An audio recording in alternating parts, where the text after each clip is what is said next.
When Emperor Shah Jahan took the Mughal throne in 1628, he had access to the accumulated wealth of a subcontinent and an immediate desire to spend it. Within weeks of his coronation, he commissioned a mausoleum for his late wife.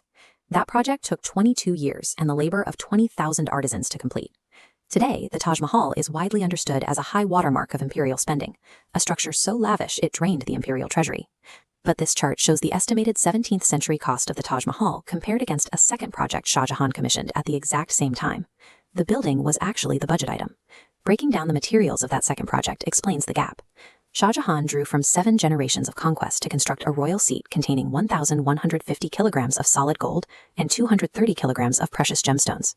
It took 7 years for the empire's finest jewelers to assemble those raw materials into the Peacock Throne. The result remains the single most valuable object ever created by human hands. The French gem merchant Jean-Baptiste Tavernier examined it in the 1660s. He recorded a raised platform resting on 4 solid gold legs, approached by silver steps. Above the cushions, 12 emerald columns supported a gold canopy entirely lined with rubies, diamonds, and pearls.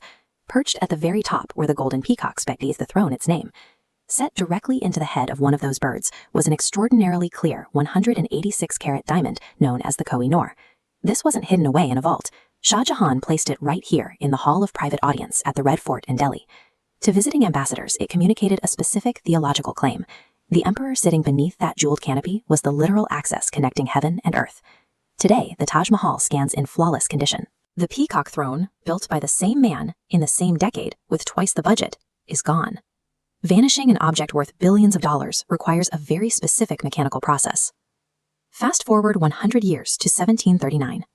The Mughal Empire was fracturing from internal rebellions and weak administration. Recognizing the vulnerability, a Persian commander named Nadir Shah marched his veteran army over the mountains and crushed the Mughal forces. Nadir Shah initially agreed to spare the capital, but when rumors of his death sparked a local uprising, his response was total.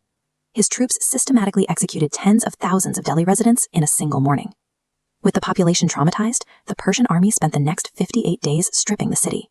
They emptied the imperial treasury, loading 2 centuries of accumulated gold, silver, and weapons onto massive caravans for the journey west. Before ordering the march home, Nadir Shah walked into the Hall of Private Audience and physically sat on the Peacock Throne. Having usurped the ultimate symbol of Mughal sovereignty, he had his men pack it up and carry it out of India.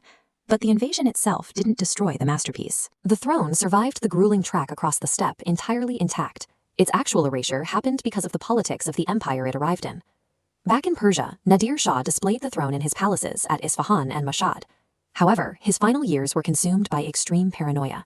He blinded his son and executed thousands of officers on the slightest suspicion of treason.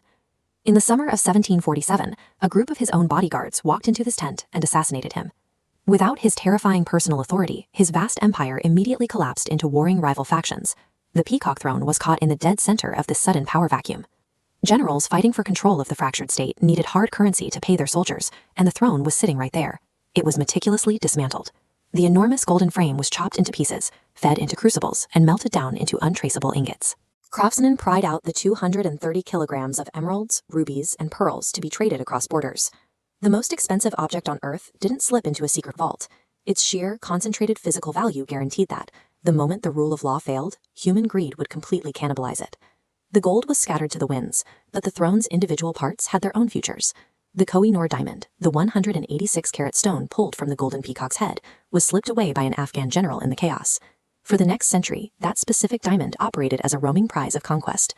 It spent decades being worn as a bracelet by the founders of the Afghan Darya-i-Noor Empire, before passing to the Sikh Maharajas of the Punjab, who wore it as an armband.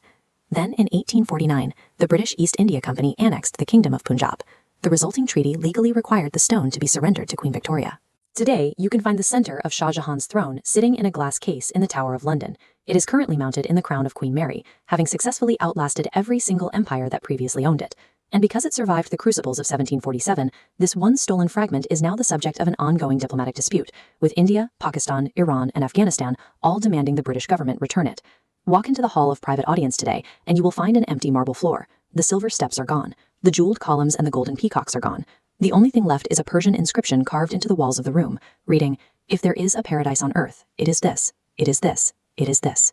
Meanwhile, 130 miles to the south, the mausoleum Shah Jahan built at the exact same time draws millions of visitors a year.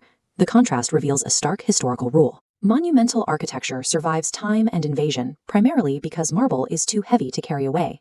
The Peacock Throne was reduced to dust precisely because it was portable enough to steal and valuable enough to destroy.